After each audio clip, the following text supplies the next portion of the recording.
the participants. I welcome you all to this fourth day of workshop on DevOps 101, Build, Ship, Scale Smarter. I welcome our resource person, Mr. Kedarnath Grande, Senior DevOps Engineer, TransUnion Hyderabad, Telangana, India, for this wonderful session. Today's session is about what is container orchestration, Kubernetes, and why it is leading the space, Kubernetes architecture and its components, ways to deploy Kubernetes, Kubernetes resource definitions, tools around Kubernetes. So now I'm very delightful to hand over this fourth day session to Mr. Kedarnath Grande. I welcome you, sir, and you can start the workshop now. Thank you, sir. Yeah, thanks for the introduction, ma'am. Thank you, sir.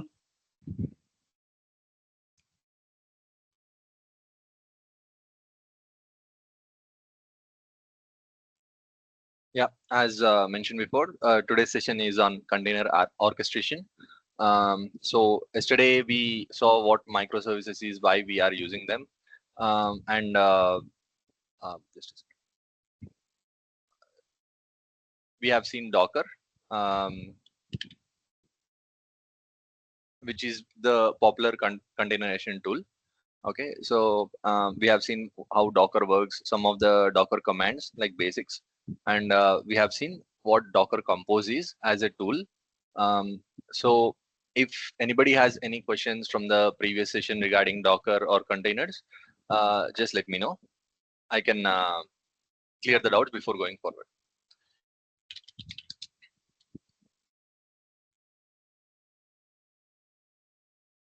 Okay, so just a recap, Docker Compose, what it does. Let's say you have a application architecture where you run multiple front-end pods, like 3 front-end pods, for example, 2 back-end pods, and 4 database pods. I mean, pods in the sense containers, sorry. So you have 3 front-end containers, 2 back-end containers, and 4 database containers. Okay, you have like so many Docker commands to run for each container. You need to execute that -p-v. It's a large command, and you have to execute several of those commands in sequence to bring this entire setup properly. Okay, if you miss the sequence again, the containers may fail and they can move into a exit state. So even if you do Docker PS also, if you have so many containers, it's hard to even scroll and manage through all that list, right? So Docker Compose is a tool where you specify the entire configuration of the container, like what ports need to be mapped, what dependencies are there, what environment variables are there. Is the front end pod dependent on any containers, so that that container can be bought up first before bringing up the front end container. So all these things will be mentioned in a YAML file. It's a simple configuration file, docker compose.yaml file. And when you do Docker Compose up, all the setup will be brought up. And when you do Docker Compose down, the setup will be destroyed sequentially. So now what is container orchestration, right? So why this is needed? We have a tool that manages multiple containers. Then what is all this about, right? So let's think of few questions or scenarios. What would you do if you need more replicas to handle heavy traffic coming at certain times? And uh, if you, let's say your application is a big hit, as I said, some sale is there, you are expecting a large amount of traffic to be coming to your application. So in for the front end pods, three containers are not enough to take all that traffic. They might crash because under heavy load. Okay, so if you want to spin up like multiple containers, what would you do? You have to go into the, with Docker Compose, you have to go into the configuration file again, add more containers into that, add all the dependencies again. Every time you need to make some change to that setup, you have to change that config file. Okay, so that's that may be doable if the architecture is small, but if the application is big and there are like hundreds of containers, that becomes a problem again. So if you want to increase the resources or decrease the resources, um, i I mean, when there is no sale, again you want to get back to previous number of containers, front end containers, right? You don't want to exhaust your resources or run the containers in a idle state. Okay, so let's say a container is crashed. How do you bring it up? You have to go for docker commands again, uh, because docker compose up, it will bring everything up. Okay, for that one container you can't change the entire config file again. So if you want to do load balancing of the traffic, incoming traffic among the containers, then what would you do? So all these questions are there. Like, for every container you add, uh, how does it know that there are already three containers running, so I need to coordinate with these three containers to handle the traffic? How would that new container know, or how would this container know that a new container is being created, so I need to coordinate with that? So service discovery is that. And rollbacks.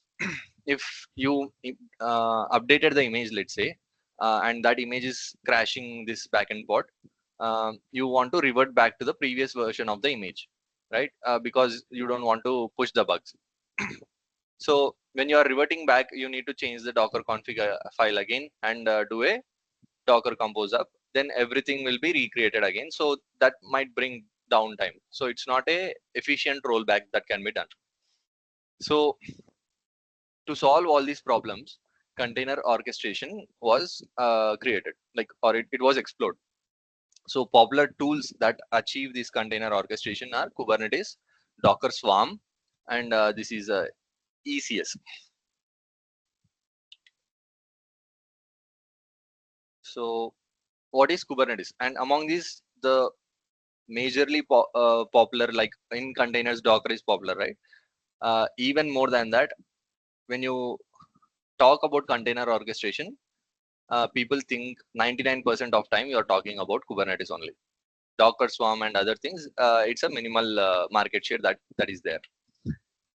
So Kubernetes was first developed and introduced by Google. Later, they donated this project to open source so that everybody can use it and get benefited by it. Okay, they didn't make it a private resource.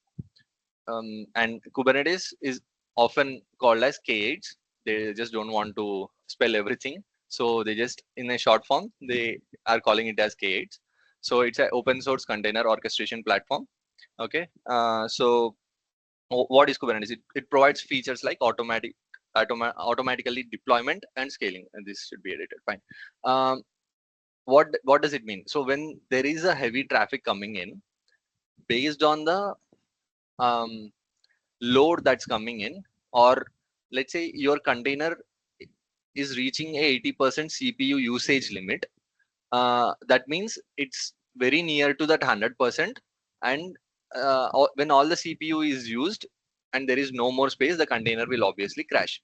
So you can set a limit at 80%, saying that when the existing containers reach 80% CPU usage limit, then spin up few more containers and load balance the traffic coming into this new container, um, so that uh, the existing containers have lesser load and all of the new pods and the existing pods share this incoming load. So that is automatic deployment and scaling. Not only increasing the resources, you can set a lower threshold at, let's say, 40% CPU usage. If it's below that, uh, reduce the number of replicas so that you save resources, and that resources can be used by some other containers which need them. Okay, so that is automatic scaling and downscaling. Self healing. So let's say if a container, let's say there are 5 replicas of front end pod, and one container crashed due to some reason. Kubernetes detects this immediately. It will bring up a new pod without any manual intervention. So when you mention 5 replicas in the config, it will make sure that 5 replicas of containers are running at any point of time. So if 3 are crashed, it will bring up 3 new containers. So something like that. So that is self healing. Service discovery and load balancing. So Kubernetes has this components that keep watching these containers, right? So uh, even for self-healing also, it when a pod is crashed or container is crashed, Kubernetes has these components that are watching these containers all the time. That's why it will know whenever a container is crashed. Okay, this container is crashed, but the replicas is mentioned as 5. Now the actual state is only 4. So I need to bring up a new container. So it has these components that will enable this service discovery, and it has several components like services. I'll go through the components in next few slides. So just know that Kubernetes also distributes or balances the load that is incoming among several pods at different levels. And there is a option to have persistent volumes, that is storage orchestration. You can decouple the configuration and secret management from your containers to an external place, so that that particular configuration can be used by multiple containers at a time. I'll show you that as well. And these are the problems it typically solves.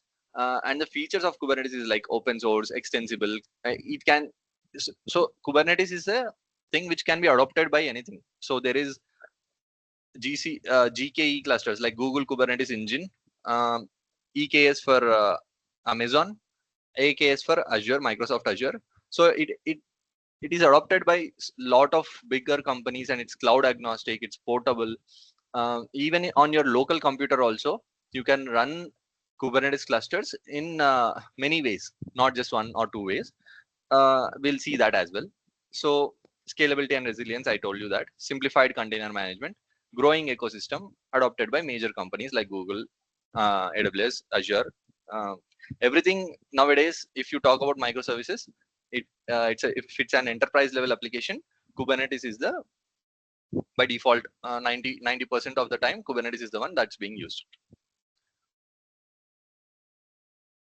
So having in and out knowledge of Kubernetes is really important if you are expected to work on microservices. So what are the Kubernetes components? Um, so in a Kubernetes cluster, there are two things. One is master nodes, and the other one is worker nodes. What are these nodes? These are basically VMs or servers. These servers act as master, and these servers act as workers. So what does it mean by acting, right? How do these servers act as master? So when someone is installing Kubernetes in a cluster, they decide which servers become masters and which servers become workers. How do they decide that? By installing the control plane components. When a server is running control plane components, it becomes a master. When a server is running worker components, then it becomes a worker node. So generally, master nodes have lesser configuration than worker nodes, because worker nodes are the place where your application actually runs. So that's why it needs a lot of resources like CPU, memory, whatever it is. The job of master nodes is to manage the containers or Kubernetes components that are running in worker nodes. So they are just a managing unit. These are actually a working unit. So let's take a look at what control plane components are, right? So the first and very important component is API server.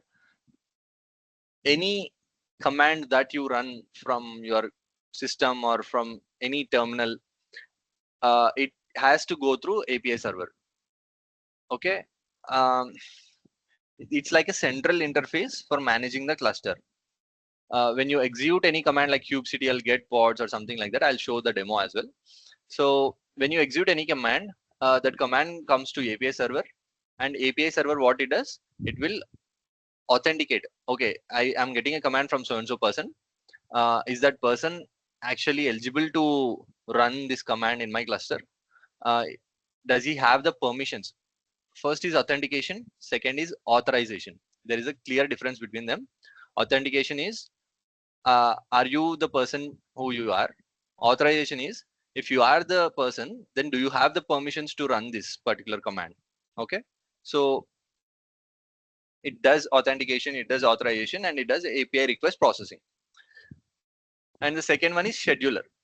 What scheduler does is, when you try to create a new container inside a Kubernetes cluster, where should it run, in which worker node should that container run, that's decided by scheduler. Scheduler will look at all the resources that are being used, how much resources are empty. Let's say all these three worker nodes have they are being utilized very well, like full 100%, or very close to 80% or something like that.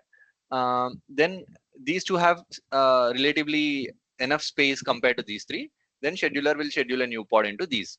So it intelligently thinks, and it will schedule the containers in such a way that no single worker node is overburdened with all the load, right? So how does it know? Okay, I'll get back to that. So controller manager. So there are several components in controller manager again. One of the uh, most famous, I mean, most easily identifiable one is replication controller manager. As I said, there are 5 replicas. If one is down, then it brings another, Kubernetes brings another component up, right? So, I mean, other container up, right, to meet that replica count. That's done by replication controller manager. It's a subset of controller manager. There are several other controller managers. You can find all of them in the documentation. Just understand that this will maintain the state of the configuration which you have defined in Kubernetes components that I'll show you. And this is HCD. HCD is like a um, key value pair database. Okay, so it holds the entire cluster configuration data and state. Okay, so if you just take a backup of this HCD database, like key value pair database, and put that into a different cluster, then all that state can be copied into that. You can just basically mirror a different exact same cluster into a different cluster. So this is basically a database that stores the entire Kubernetes data and its state. Just remember that.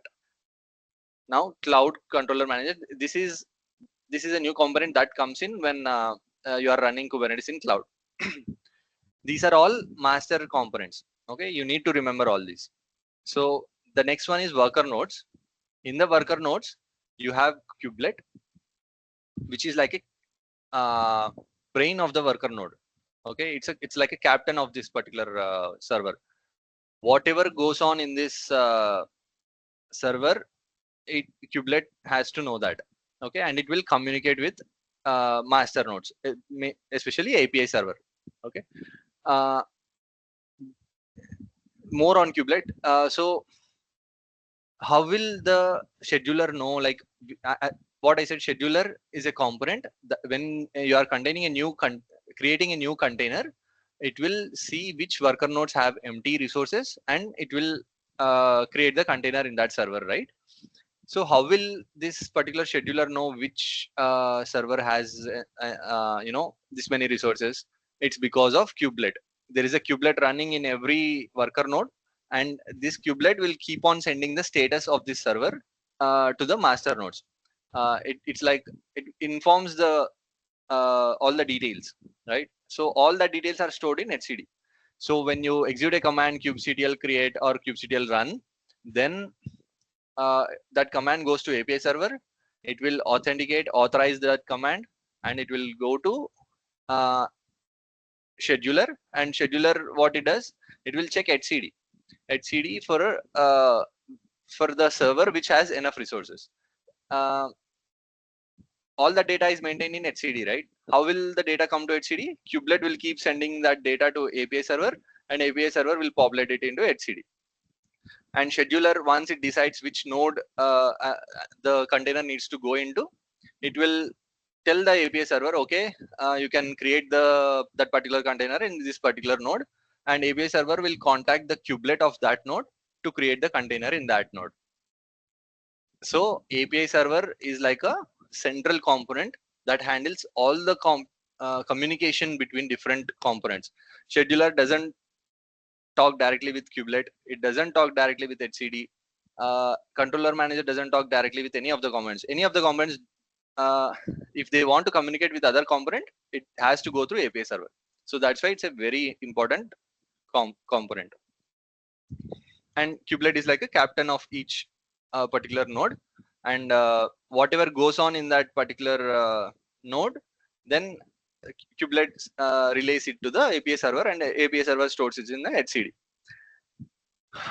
um, let's say if a kubelet is down from in this particular node, uh, master node will not be able to know what is the status of this, and this will be considered as a dead node. Kube proxy, it's a component that maintains network rules.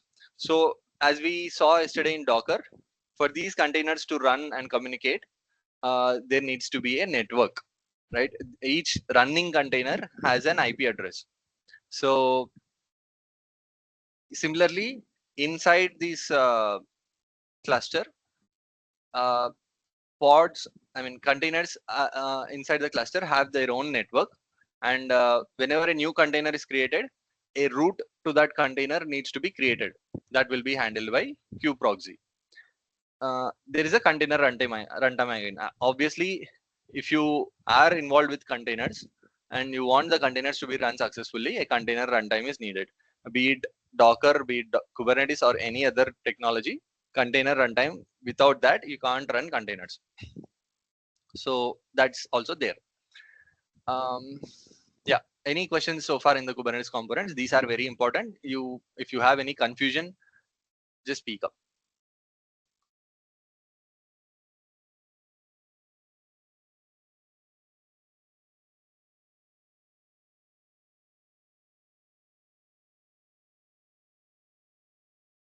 Okay. So as I said, this is a Kubernetes architecture diagram. I just borrowed this image from Kubernetes official documentation. So the control plane makes the official decisions. It's like a headquarters of all these things. So every component, it goes through Kube API server to communicate with the other components. Okay.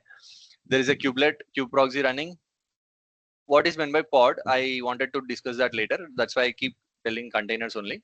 The containers are called pods inside Kubernetes environment. Okay, just remember the terminology. I'll go through the pod, what is exactly pod in the later slides. So for now, just think of pod as a container. These are worker nodes. This is a control plane.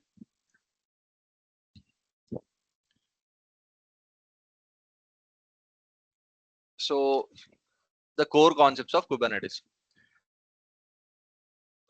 So first one is pods. Pods are basically containers, as I said, but it's not exactly container. In Kubernetes, okay, let's look at the list of the components first. I'll go through one by one next. So first is pods, then there is deployments, namespaces, services, nodes, config maps, and secrets. Let's look at pods first. So pods are like a smallest deployable units of computing in K8s. So it's the smallest unit in K8s. You can run one or more containers inside a pod. So with Kubernetes, you don't interact with containers directly. You interact with pods. You can run one container if you want. You can run many containers also if you want in a single pod. But ideally, in a real-time scenario, I think 2 or 3 containers in a pod is the standard. Why? Because among those 2 or 3 also, one container will be the actual container which runs the application.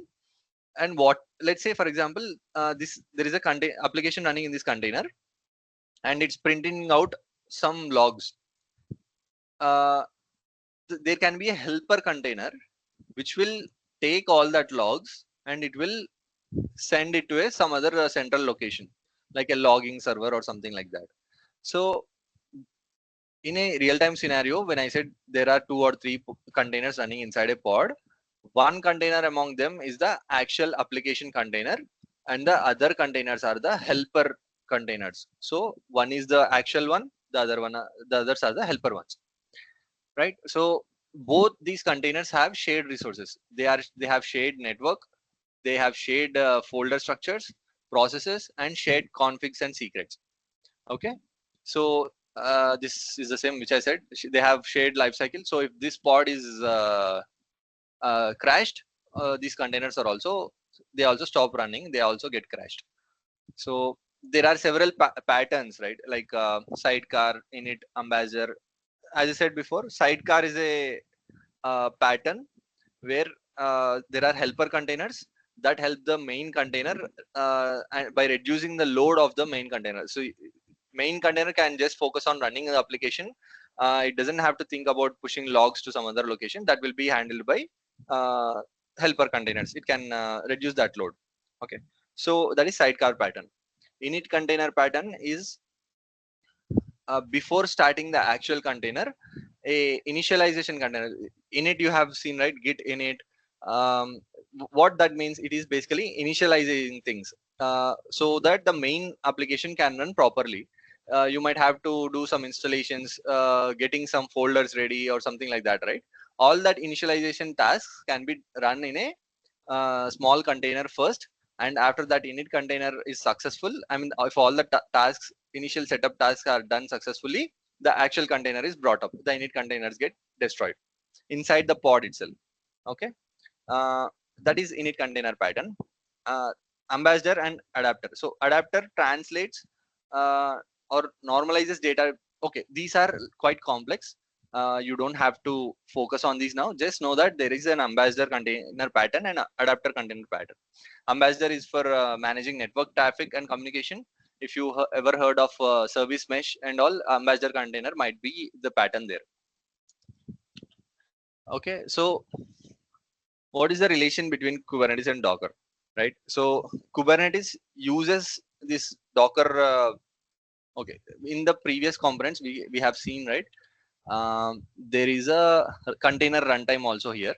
So earlier when Kubernetes was in earlier stages, it used to use Docker as container runtime instead of runc directly. Okay. Uh, but later on Docker was moved from open source to a kind of freemium technology. So Kubernetes had to cut off Docker and they were running runc directly without relying on Docker. So yeah, container agnostic. So Kubernetes is not directly dependent on Docker now compared to earlier times. You can use other container technologies like Podman or something to run containers inside Kubernetes. So yeah, Docker shim. There was something called as Docker shim that used to bridge the gap, or that helped the connection between Kubernetes and Docker in the earlier times. And it was removed from Kubernetes in version 1.24. In Kubernetes version 1.24, and Docker is no longer supported as container runtime inside Kubernetes. As I said, it just cut off Docker. So yeah, this is the same thing. So now it moved to runc instead of Docker shim. Okay, the next component core concept is deployments. So deployment is a Kubernetes component that will run a set of pods. Let's say that you have created a deployment, and why do you want to create a deployment instead of directly creating pods? Because pods are just simple units that run containers. They don't have any features. So deployment, what it does, it will add several features to that pod. Basically, rollbacks. See, if you are deploying application version 1.1, okay, and that 1.1 has a bug, and you want to roll back to 1.0, you can just do that by executing Kubernetes deployment rollback commands, and it will roll back to the previous version, and that too without bringing the entire application down. Let's say there are 5 pods, and the version they are running is 1.1, and that version has bugs. So you want to roll back to 1.0 without bringing the application down. Then what deployment does, it offers you several strategies to choose from. One is rolling updates, right?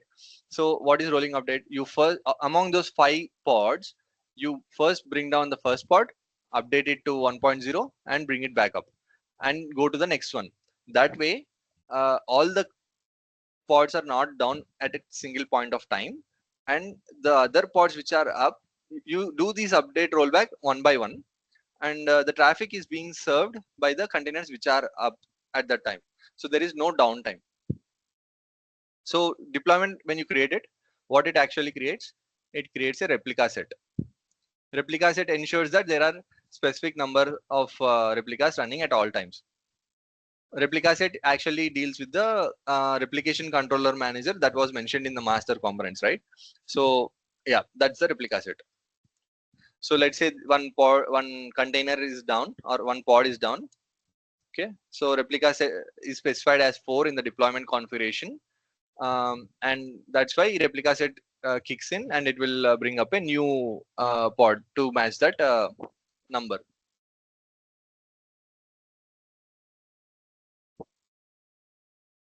Now, this is a another important concept called service inside Kubernetes. Whenever you have multiple pods running, uh, we talked about load balancing, right? So there is a traffic coming in, and that traffic needs to be equally distributed to all these pods, right? No single pod should be overburdened. That's where service comes in. It will it is placed in front of the pods, and it will receive all the traffic coming to those pods, and it will take care of the distribution of traffic to these pods evenly. So this is particularly a load balancer basically. So there are several types of service. Okay, how will the service know which uh, you know which pods it needs to distribute the load to? That will be based on the selector. This in the service config, there is something called selector. You can give key value like pair that are labels. See, this is app equals to backend. Every pod has app equals to backend as a label assigned to them, but the single pod has app equals to front end assigned to it. So in the service config, you mentioned that select only pods that have this app equals to backend label. Then only these pods are come under this service for traffic load distribution and whatever. Since this is having a different label, this is not receiving any traffic from this particular service. That's how you categorize or group the pods. Okay, so this is how it selects the pods to distribute load to. So there are different types of services. One is cluster IP. When you create a service and you don't mention the type, it creates a cluster IP service by default. What cluster IP is, it will create an internal IP address. I'll show you when I install things in the Kubernetes. I'll spin up a Kubernetes cluster in front of you guys, and I'll install some help charts so that you can see what components are running and what. We'll go through all these points again at that time. So cluster IP, what it does, it will spin up a service with, and the service will have a internal IP address. Internal IP address in the sense it's within the cluster, it's not outside the cluster. External IP address, right? And all the components which want to communicate with these pods, they have to refer to that particular service name or service IP address, and they can reach to the pods. Node port, what it does is it will map a port on the host which is running Kubernetes cluster, and it will map a port on the container. Okay, so it's basically direct port mapping from container to the hosts running in the Kubernetes cluster. This is load balancer.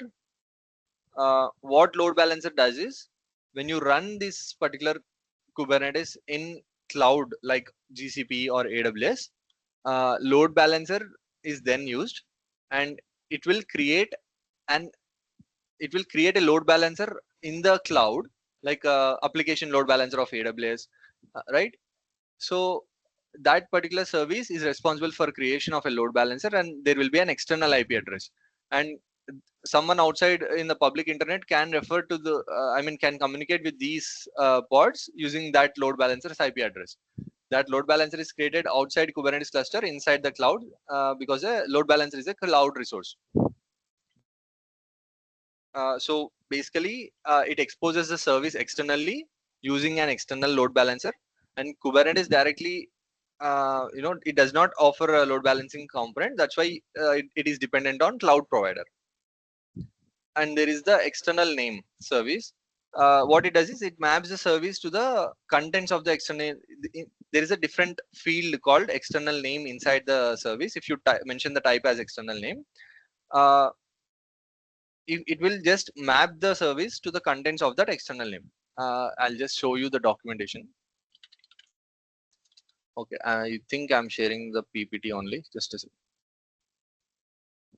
If there are any questions, please feel free to stop me and ask the questions. Kubernetes is not a simple concept. It will have it's a lot. It's a technology that cannot be covered in 2 hours basically. So I'm just going through the basics here.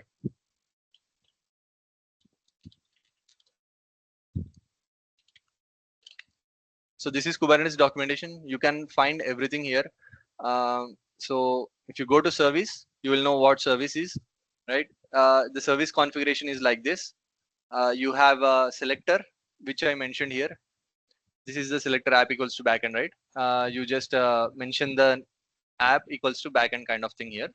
And ports and protocol is okay. That traffic should reach this kind of particular pod, right? But what protocol needs to be used, what port does the traffic need to reach to, all that is mentioned in this particular spec file.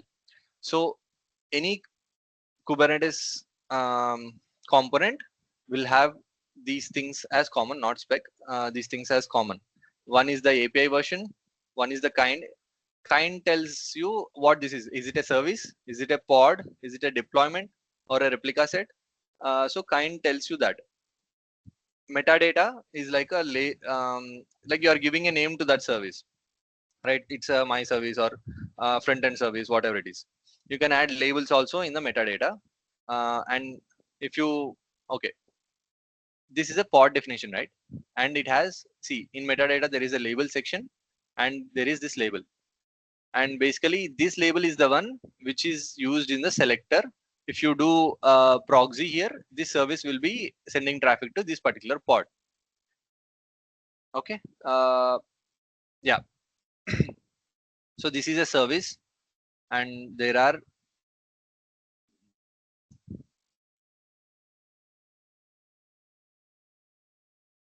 yeah, there are several types of services. It's all mentioned here. Let's say this is a load balancer service, right? So you need to mention type equals to load balancer. If you don't mention any type, it will be a cluster IP by default. Okay. Now there is also a pod spec, right? I'll just go through that as well. Where was that? Here, yeah. So inside pod again, there is a API version. Kind is pod. Okay. The name labels. There is a spec. Spec is nothing but specifications. And in spec, as I said, there can be more than one container, right? That's why this is a list. If you have another container, you just take this. Let me go to this particular VS Code. Okay, you need to just add another pod like this, nginx2, and it will. That's it. This pod will have two containers running inside it because you have mentioned two things in the under containers list. Okay, let me maximize this for you. Okay, so this is the name of the container. This is not the name of the pod. Name of the pod is this nginx container 1, nginx container 2.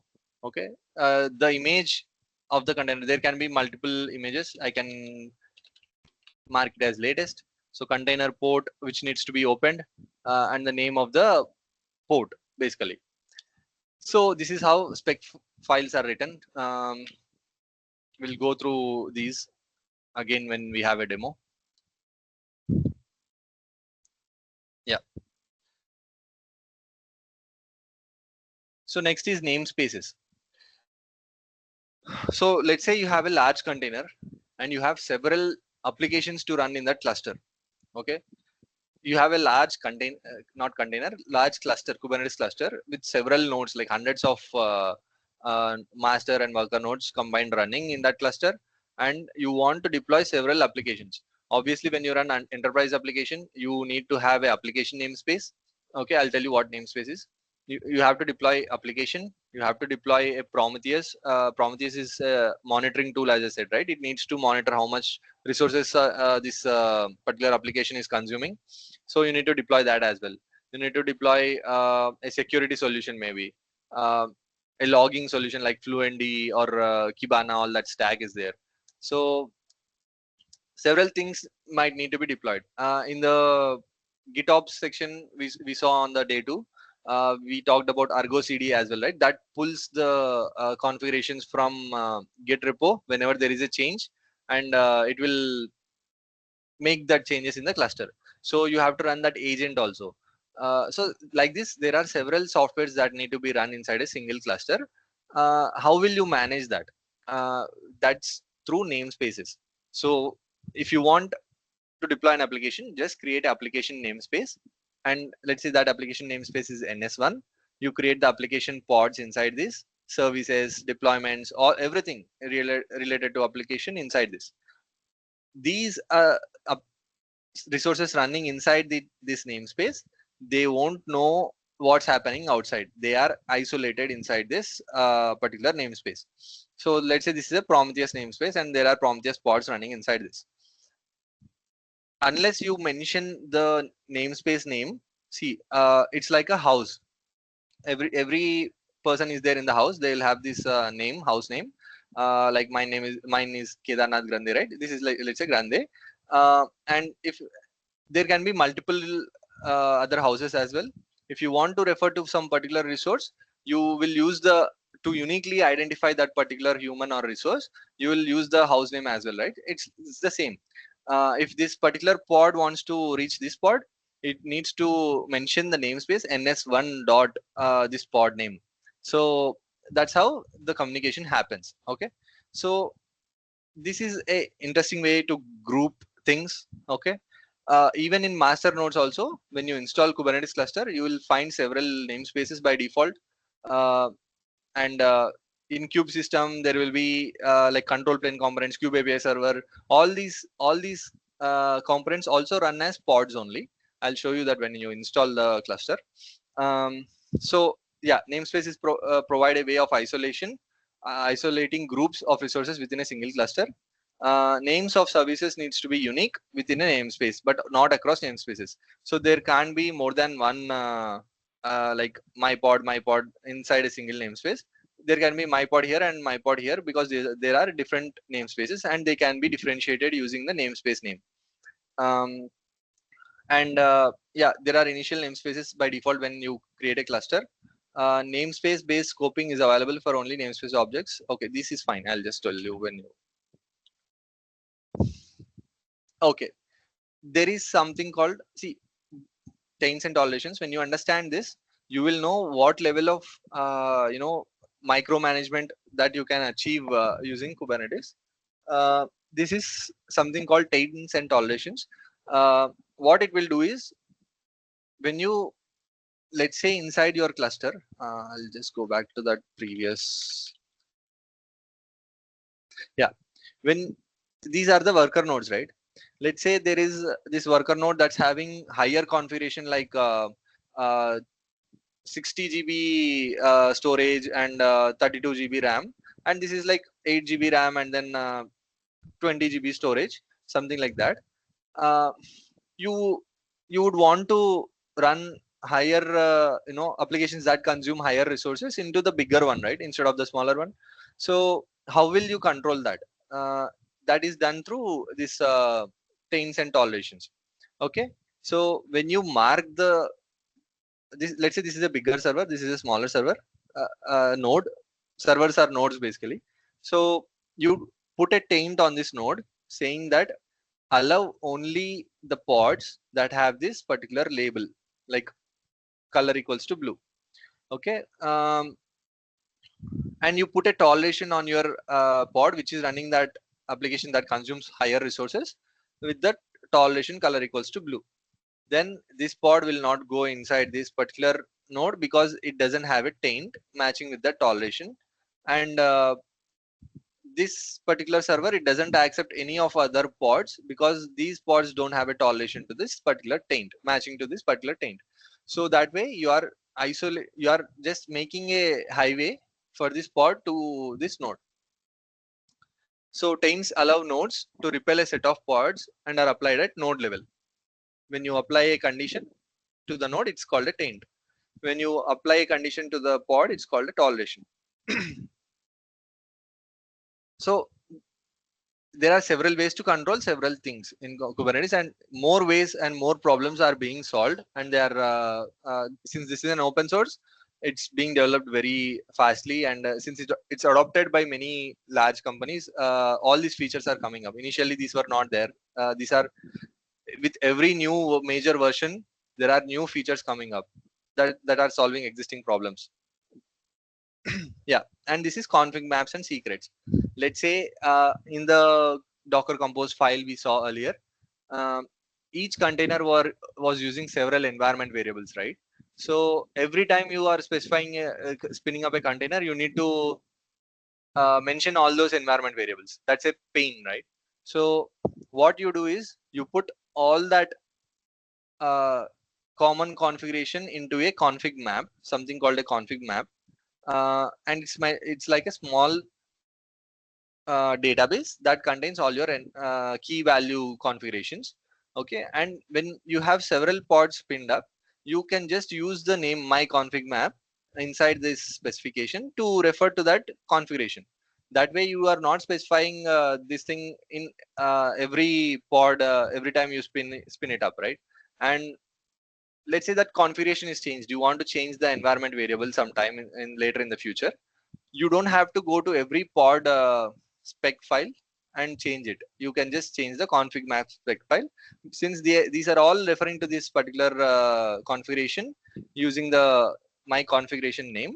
uh, this single change is applied to all those without much effort. Similarly, secrets are something that store sensitive information like passwords and all, and these are encrypted using base 64. Okay, so this is plain text in config map. If you if you want to store personal information like password sensitive information, then you can encrypt them with base 64 and store it in a secret. So this is how configurations and secrets are managed. Ideally, even secrets are just base 64. You can just take a secret, do base 64 decode command, then it will give you the password. So secrets are also not fully secured.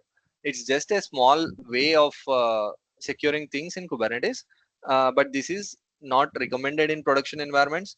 You use something like HashiCorp Vault or some external secrets, sealed secrets by Bitnami, something like that, external solution to actually store secrets and secure them uh, with a strong security protocol. Right, that is like advanced level.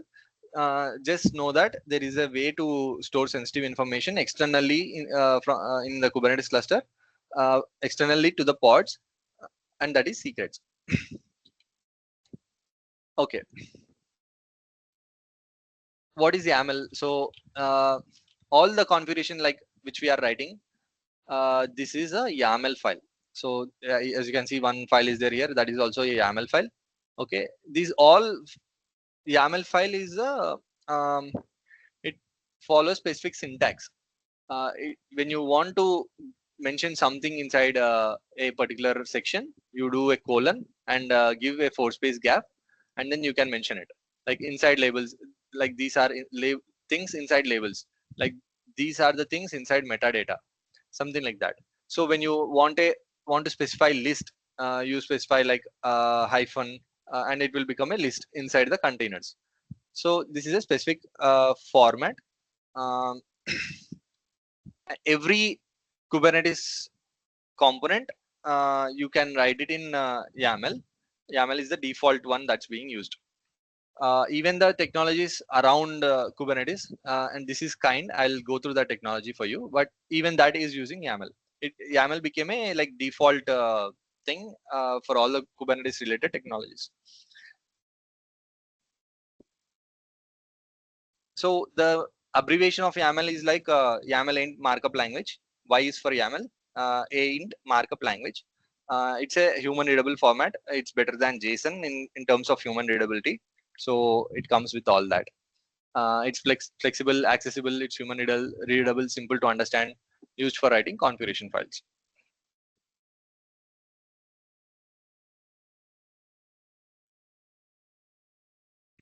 And these are the different ways to deploy Kubernetes in your environment. It might be local, on-premise, or cloud. In local, uh, when I say kind and minikube, these are not just the two ways. There can be many other ways. I just listed few of them which are popular. So this is kind logo and this is minikube. On premise, you can have Rancher, or you can use KubeADM, or you can use binary files and connect them with the hard way. There is a book on that as well. So if you want to understand each component and how they communicate with each other, this is the best way to do. Yeah, this is just for learning purposes. So in cloud, again, EKS, AKS, and GKE is there. So these are the cloud providers, and major enterprises use these one, because when you run Kubernetes in cloud, you don't have to manage the cluster, like patching, updating the servers with Kubernetes newer versions. All this thing is taken care of by cloud only, and you don't have to deal with all that headache. So what is Helm? Helm is a okay. Earlier in our example, like day 2 session, day 3 session, we deployed one Python application, right? Flask application. We what we did to install Flask, pip install Flask, right? So what is the pip there? It's a package manager. Like it's something that will help you install the Flask, and Flask might have some other dependencies, but you don't have to bother about all that. When you execute this command, pip will take care of installing all the dependencies that the Flask needs, and it will install the Flask in a sequential manner. So that was how Helm also came to be. So Helm is a package manager for Kubernetes. When you want to install some application or some software in Kubernetes, you just do Helm install, and the chart name. I'll tell you what a chart is.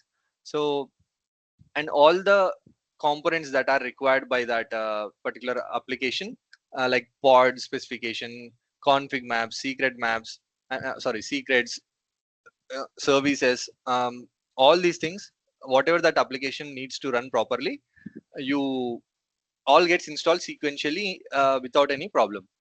And all these files which are there, right? I think there should be a, okay, I'll go through that. So just understand that Helm uses charts, which are packages of pre-configured Kubernetes resources, and each installation of this chart is called release. I'll tell you that in the demo. What is a release, what is a chart, and all. So it's a package managed for Kubernetes. It's a it is developed for simplified deployment. There are version controls and rollbacks. We can reuse the chart for multiple releases. So single chart can be used for deploying the application multiple times in multiple clusters. So communities maintain charts. You can, if it's a private chart, you have to maintain it. Yeah. So there are all the, let's say there are two pods for your application. You write the pod.yaml file for both, right? So, and there is a config maps or secret.yaml there. You put all those and package them into a package file or something called as chart. Okay, when you install this chart, it becomes a release. So these are all again in YAML format. That's what it says. So when you install this chart, it becomes a release. You can have multiple releases from a single chart. What that release does is it will install all the components which were mentioned in that or packaged in that particular chart. I hope this is clear. So we have almost hit 1 hour mark. So let's take a 5-minute break. After break, uh, if you have any questions till this point, please feel free to speak up and ask. So yeah, let's start with the break.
All right. So, does anybody have any questions till now?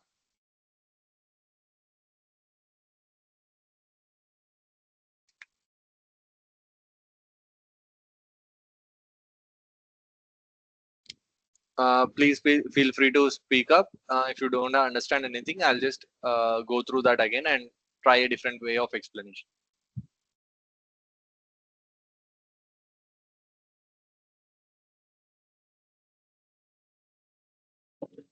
Dear participants, kindly interact with the resource person, or you please do respond like you're okay, thumbs up or something.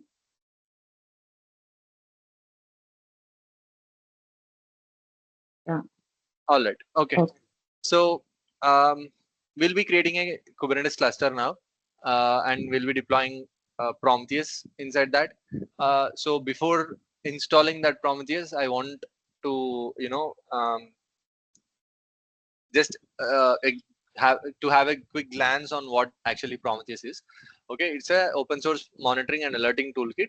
It's used to collect metrics and store them in a database, some time series TSDB, in the sense time series database. Okay, and Grafana is an open source observation and monitoring tool that can help us visualize the metrics collected by Prometheus. So this is typical standard monitoring deployment that will happen in any Kubernetes cluster. So we'll be just deploying Prometheus for now today. We'll be creating a cluster, not with 5 nodes. Obviously, my system will not support all that nodes. And we'll be installing a Prometheus Helm chart in that. So what Prometheus does is it has several components like Prometheus server, node exporter, kube state metrics. Each component has their own function that will all work together basically to extract metrics on this cluster and the application running inside it, and it will store in a time series database. Okay, let's see how we can install and you know run that application. Let me just close this. So as I said, there are different ways of running Kubernetes cluster, right? I'm choosing kind. Kind is basically, its abbreviation is Kubernetes inside Docker. Since I already have Docker installed in my system and kind installed, I'm just running the cluster commands. I'll explain you what is happening basically. So kind is cluster, API version is this. Okay, and how many nodes do I want? For now, I'm just running a master node and a worker node. Okay, when you want to deploy a master node, you need to specify that it has control plane. So this is the directory in which I'm in. I have the kind config.yaml. I just stored the kind commands for reference here. Okay, so let me create a cluster.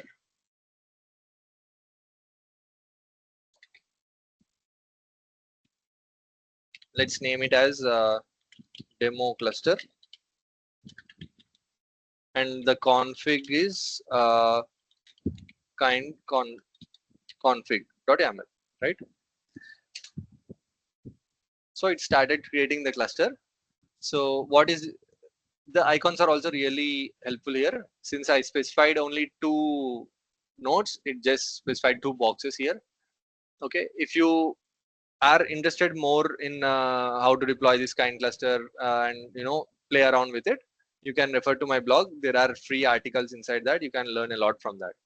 So yeah, it's writing configurations, it's setting up the CNI. CNI is container network interface. It's basically applying the network standards so that these nodes communicate with each other. It's creating the storage classes for me. It's joining worker nodes. And it has started the control plane as well. Okay. If you when I create a cluster, uh, there is something called kube config. Can I just um, config? Yeah, yeah. So I have that. Just a second. So let me just copy all this.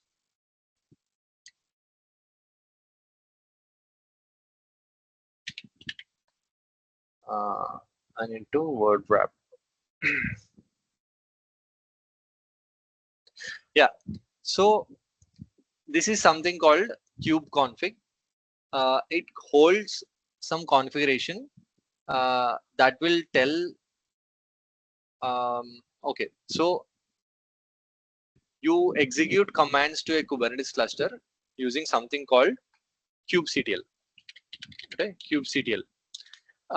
This is like a command line utility, right? So if you have multiple clusters, right, like cluster 1, cluster 2, let's say you deployed in your local 2 clusters, fine. When you execute this kubectl command, like kubectl get pods or something like that, so where should this command go to? Does it have to run on cluster 1 or cluster 2? How will the system know which cluster you are referring to when you are executing kubectl commands, right? It will know with the help of this kube config file. So now the context is kind demo cluster, which I created some time before. Oh no, see, this is the demo cluster, right? It just appended the kind hyphen in front. Since you created this cluster now, it updated this kube config automatically, and the kubectl commands which I execute now is run will be run against this demo cluster. But if you create another cluster like demo cluster 2, this will be updated to demo cluster 2. But if you want to run commands back in this old cluster, how will you execute that? That is using this command. You are telling the kubectl. You are using kubectl command to tell the system like update this config file to this particular cluster. Okay, so you can change the config with that command kubectl config use context, and you can switch between clusters for executing commands.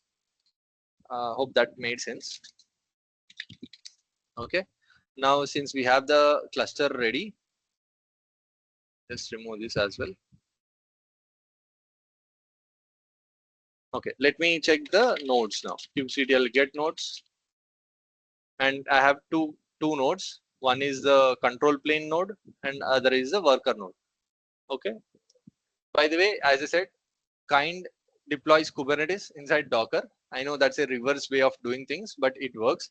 So if you say Docker PS, you can see there are 2 containers running, and these are the control plane and worker. So each node is basically a container, and they have set it up very cleverly. It's fascinating, really. So yeah, control plane and worker. Now, as I said, when you install a Kubernetes cluster, you will have several namespaces created by default, right? Let's check that. kubectl get ns. Ns is for namespace. You can type the whole name if you want. This is short version also works. So the namespaces you have by default or default.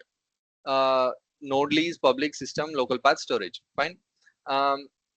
Default is the namespace. Whenever you say kubectl run some pod, then that particular pod is by default created in the default namespace. Okay, let's check any pods are running now. Get PO is fine, pods is fine. This is short form.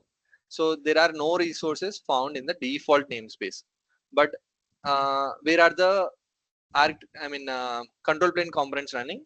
You have to specify a namespace name, that is cube hyphen n, cube system hyphen n is for namespace.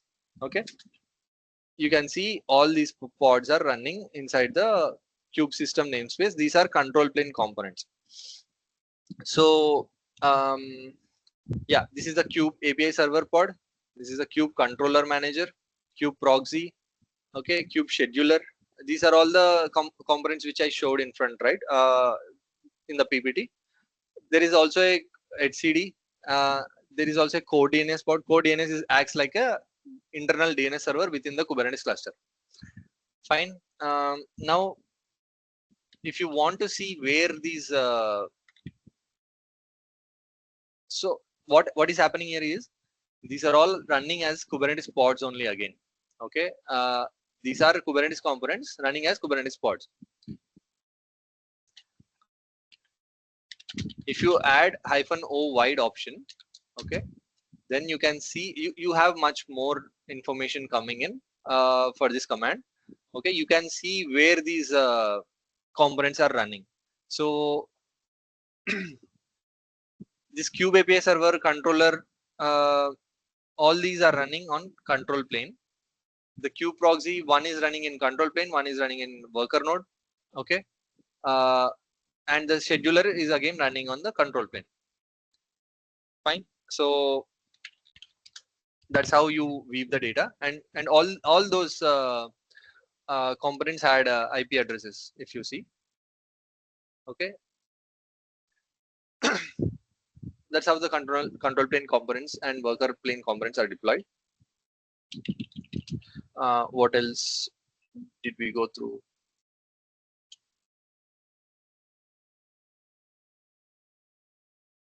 Yeah, these are the components which we saw. Yeah, deployment changes. So I'll be installing a Prometheus Helm chart in this cluster. Let me just minimize this, and I'll just open another. I just created a folder called Prometheus Helm demo. Okay, this is a new folder. Let me maximize this. Okay, now if I want, I can create like a pod kubectl apply Prometheus pod.yaml multiple times, like Prometheus service.yaml, Prometheus pod.yaml, but that will take forever, and it doesn't deploy things sequentially. So what I'll do, I'll go for Prometheus Helm chart. Okay, there are many repositories where you can find the chart. The most popular, one of the most popular ones is Artifact Hub. You can just go there. Okay, this is a Prometheus Helm chart by Prometheus community itself. Okay, you can find alternatives also. There is a Bitnami Prometheus Helm chart, Avisha Prometheus Helm chart. Okay, different users customized this Helm charts and they have deployed it here. You can use any one. There is good documentation also. So templates, let's see templates. What all the components this thing is creating. Okay, so it's creating a vertical pod autoscaler, a stateful set, service account, service, role bindings, PVC. These are all advanced things. Okay. A deploy.yaml. This is kind deployment which we saw. It will create a replica set and it will create several pods as well. Okay. Observe that how these are all like variabilized. I'll just walk through that Helm chart also after installing this. So how do I get this Helm chart inside my system? So I can click on install and it will give you several commands. You need to, since this is a Helm chart, you need to have Helm installed in your system. I have it already. -B, I guess.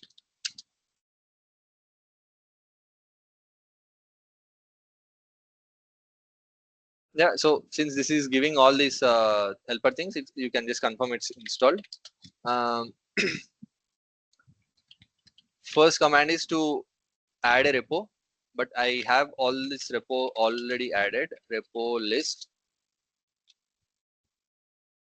not dot, yeah, Helm repo list. So Prometheus community is already there. So this is the URL, basically the same thing here. You can directly install Helm chart from this repo without even downloading into your system by using this command. But let's pull the chart first into our system. So Helm pull. Uh, pull is the command to basically, like, it acts like git pull only. This is the repo Prometheus community slash what was that, Prometheus, right? Yeah, Prometheus community slash Prometheus -1. You can just basically take this thing only.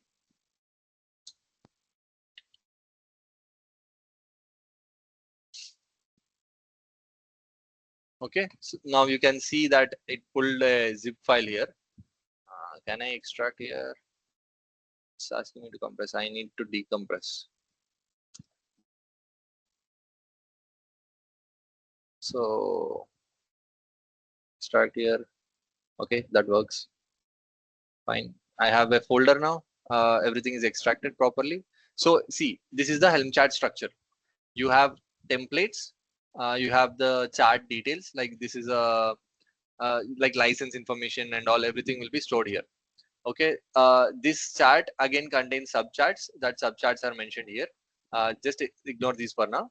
There are templates. In that templates, you will have config map. Kind is config map. Okay, deploy. Deploy. This is the deploy. Ingress and several other things. You have something called values.yaml. What it does is, see, if not values.server.stateful set enabled, it's basically a kind of condition, but it's referring to the values mentioned in the values.yaml file. So when you open this, if what was that, stateful set, right?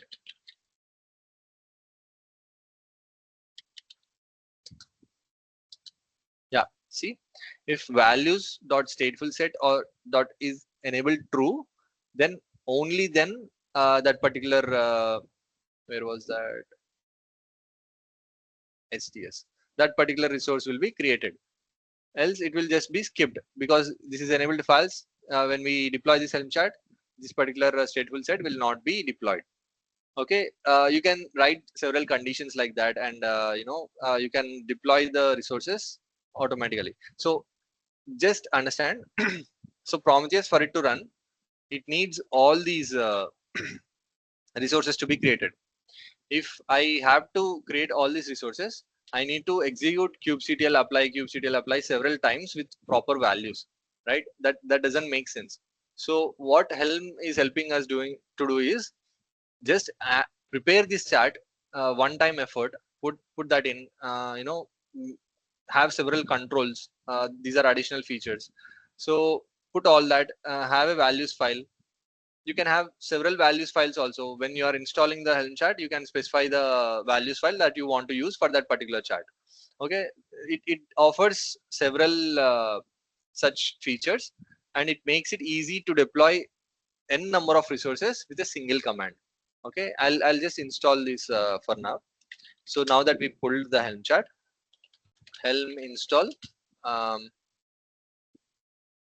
what was that, Prometheus, right? Okay, Helm install command goes like this. Helm install, this is basically release name, and the chart name, and the values file. If we are using a different thing, you have to add -f and then put values.yaml file that you want to use to deploy that chart. Okay, let's see here. I want the release name to be Prometheus release, let's say, and the chart name is Prometheus, that version number and all. It's basically the same name as this. Okay, um, and the values file is not here, right? Just a second. So okay, we are outside this. So let me go inside the folder. I'll just copy this. Okay, since I just want to use the default values only, I'm not specifying any -f values.yaml here, and I'm just okay. It needs the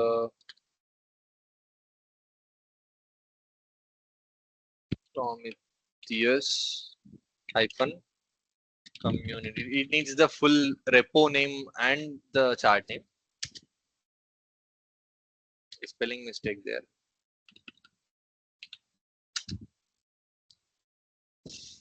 Matching not found from this community instead. Okay, so it's been a long time since that repo was used, so it's asking me to do Helm repo update. Okay, Helm repo list.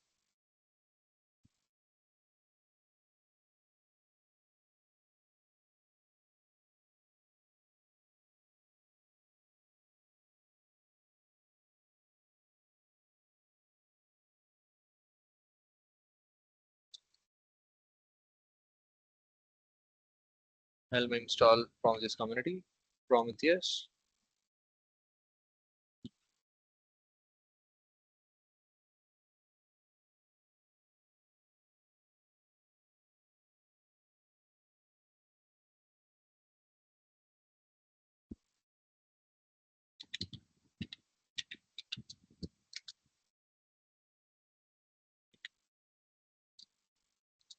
It shouldn't be like this. Just a second.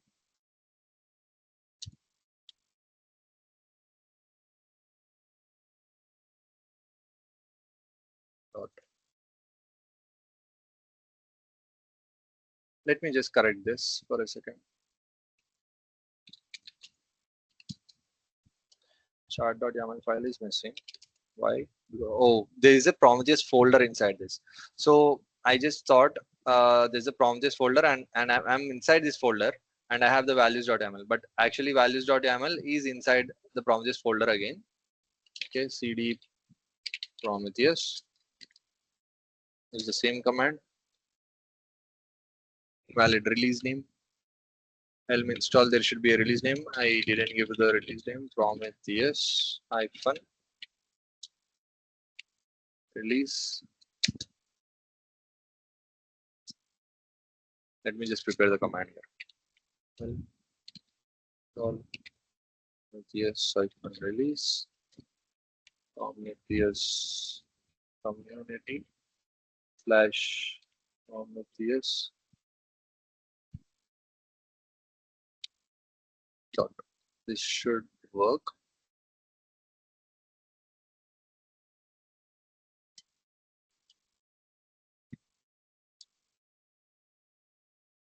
This is expecting two things.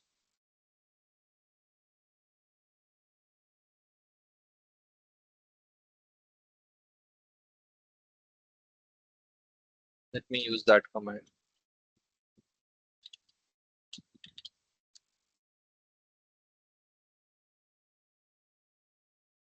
Yeah, okay. So what is it says is the release name is my Prometheus. Okay, so this we can remove.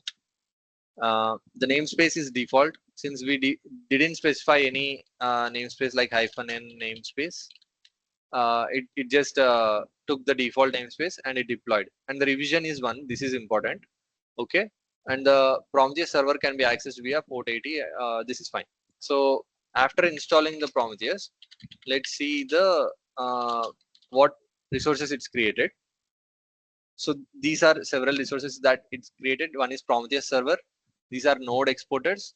Node exporters are basically a daemon set. Okay, daemon set in the sense if you have 5 servers, then Prometheus server will be installed one pod per server. Okay, at least one pod should be running inside one server. That's what daemon set is. Okay, so since we created one control plane node and one worker node, there are 2 node exporters running here. This is alert manager and this is fine. So this is not all that got created. SVC is for service. So it created this many number of services. If you remember, a service is it is placed in front of a pod or multiple pods, and all the communication that happens between pods to pods, it has to go through services. So by default, it's cluster IP. Okay, my Prometheus server, it has this cluster IP. Okay, and it's running on port 80 TCP. So if you want, Prometheus server is the main component that has all the things running. Okay, let me see if the okay, it was 1 by 2 because inside this Prometheus server there are 2 containers running. Okay, out of these 2, one was ready when I executed this command, and now it brought the 2 containers up and running. So if you go to okay,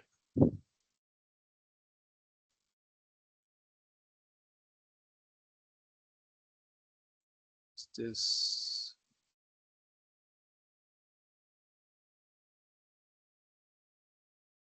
fine. So let's try to access this Prometheus server from our system, but this is running inside a Kubernetes container, right? So what we have to do is, okay, kubectl get svc. We have this running on port 80, right? So we'll just do a port forward. In production or something like that, you need to define all the ingress components and you need to access that from there. But since this is a local setup, we are just using port forward now. SVC, my Prometheus server. I'll just copy name from here, and you have to port forward which port to where.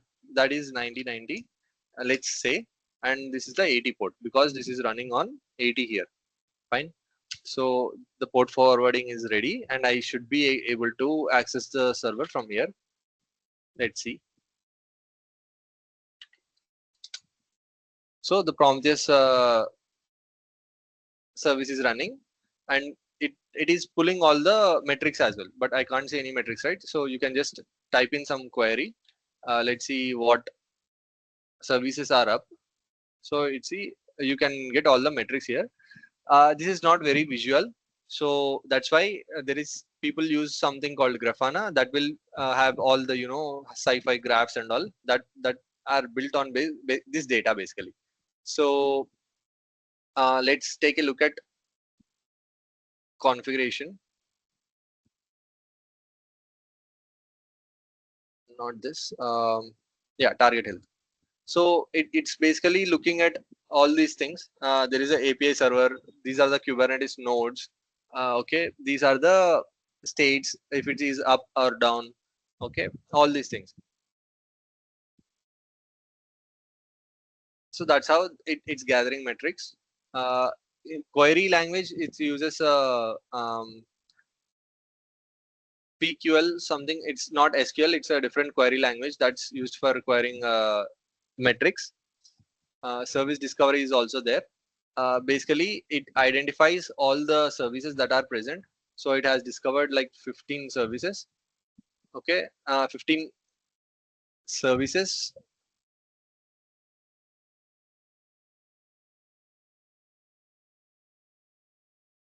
2 nodes it discovered, and this is fine. This is Kubernetes pods, and there are 22 pods running. These are all including all the Kubernetes pods that are up and down that were dropped.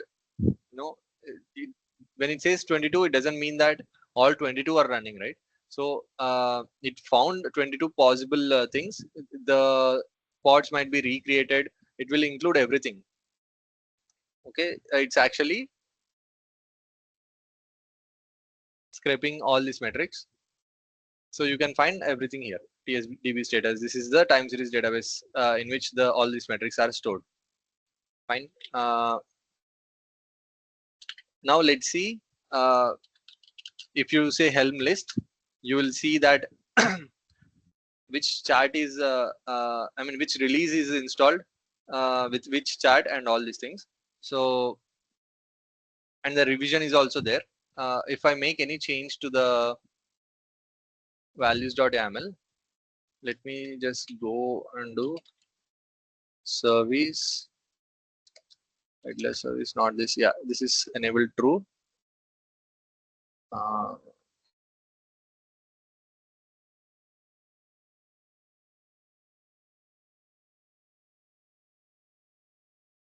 okay, let me type node port. Yeah, this is the config for node port service and port target port node port.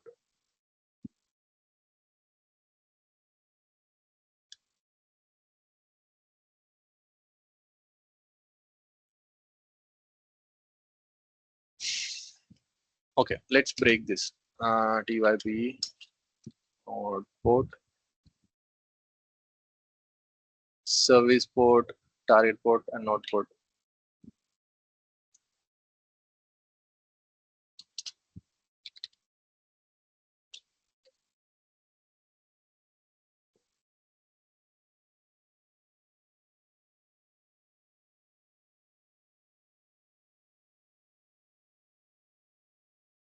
The node port is the last one.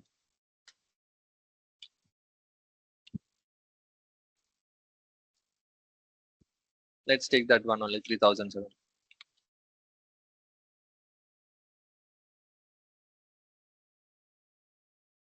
And this should be removed because we have already mentioned type as node port here. Okay, let's Helm upgrade my Prometheus.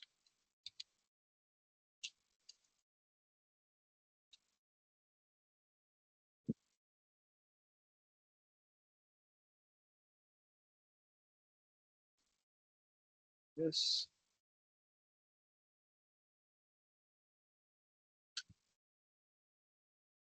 Okay. So what it did is it upgraded that, and the revision got updated to revision 2.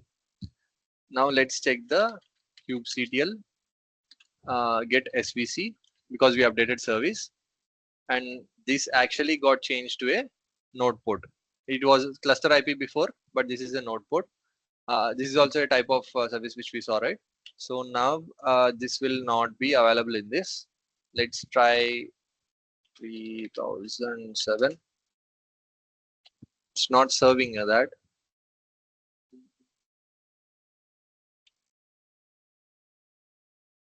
Okay, so let's assume that this broke right now and it's not serving the thing, right? So we want to revert back to previous version. I'm trying to show you how a rollback is done. So when you do, just a second.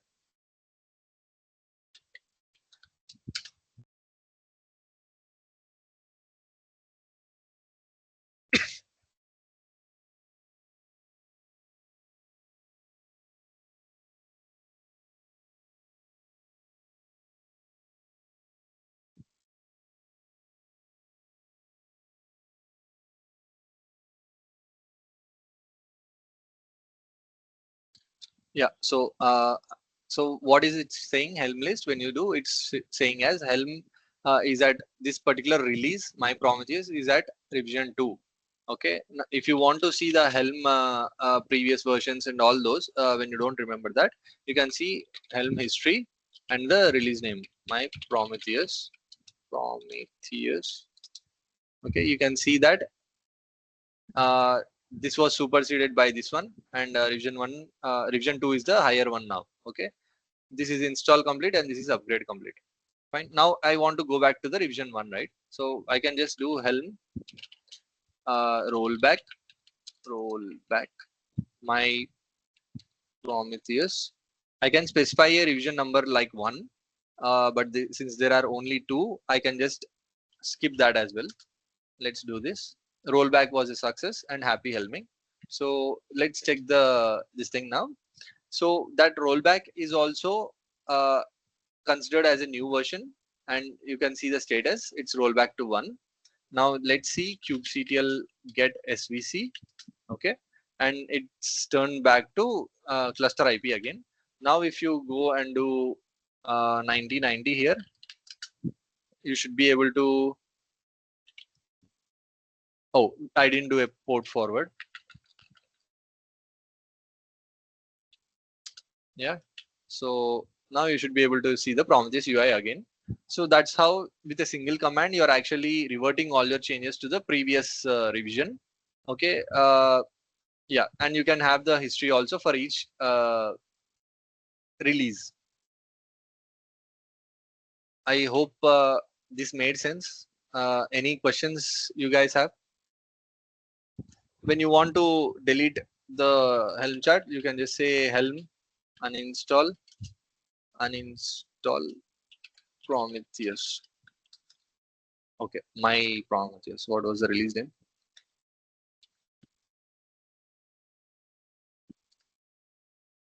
This is gone. So Helm list. So you don't have any releases right now. So kubectl get po. There are no resources. Everything got deleted. Get svc. Only Kubernetes. This is by default. It's not related to Prometheus, so that's why it's still there. And we can just clean up by executing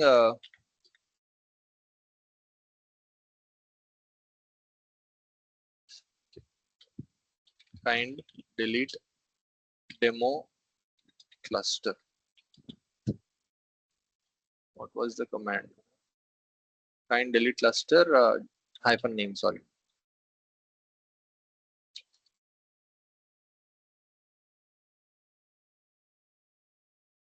Yeah, your cluster is also gone now. That's how you clean up. So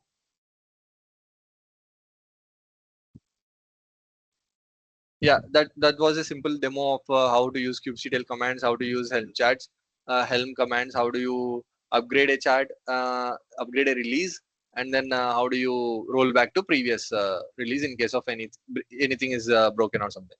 So any questions so far? And I think that's it for the session today. There is a session again tomorrow on cloud, IAC, and open source software. That will be the last session. These are my QR codes for my LinkedIn and my blog.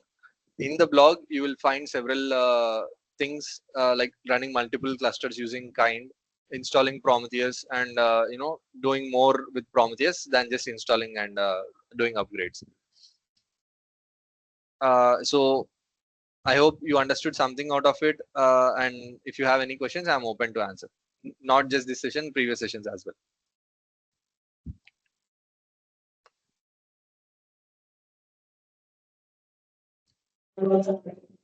Yeah, dear participants, students especially. So if you have any doubts, you can discuss with the resource person.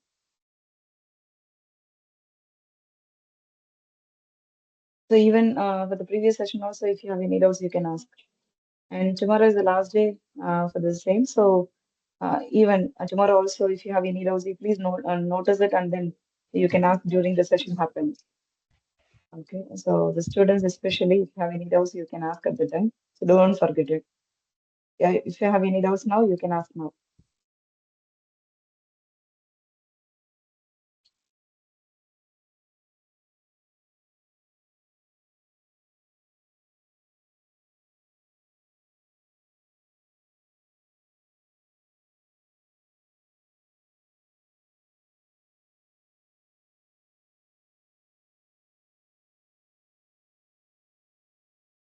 I'll share the attendance sheet within a minute.